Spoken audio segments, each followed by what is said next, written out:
نے फिरौनियों को खुश्क सालियों और मेवों के नुकसान में पकड़ा ताकि वो नसीहत हासिल करें। सो जब उनको आसाइश हासिल होती तो कहते कि हम इसके मुस्तहिक हैं, और अगर सख्ती पहुंचती तो उसे मूसा और उनके रफीकों की बदशुगुनी बताते। देखो, इनकी बदशुगुनी अल्लाह के यहां मुकद्दर है, लेकिन इनमें से अक्सर नहीं जानते।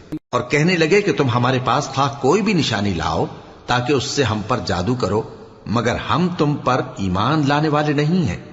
तो हमने उन पर तूफान और टिड्डियां और जुएं और मेंढक और खून कितनी खुली हुई निशानियां भेजी, मगर वो तकब्बुर ही करते रहे और वो लोग थे ही गुनाहगार। और जब उन पर अजाब वाक़े होता तो कहते कि मूसा, हमारे लिए अपने परवरदिगार से दुआ करो जैसा उसने तुमसे अहद कर रखा है। अगर तुम हमसे अजाब को टाल दोगे तो हम तुम पर ईमान भी ले आएंगे और बनी इसराइल को भी तुम्हारे साथ जाने की इजाजत देंगे। फिर जब हम एक मुद्दत के लिए जिस तक उनको पहुंचना था उनसे अजाब दूर कर देते तो वो फौरन अहद को तोड़ डालते।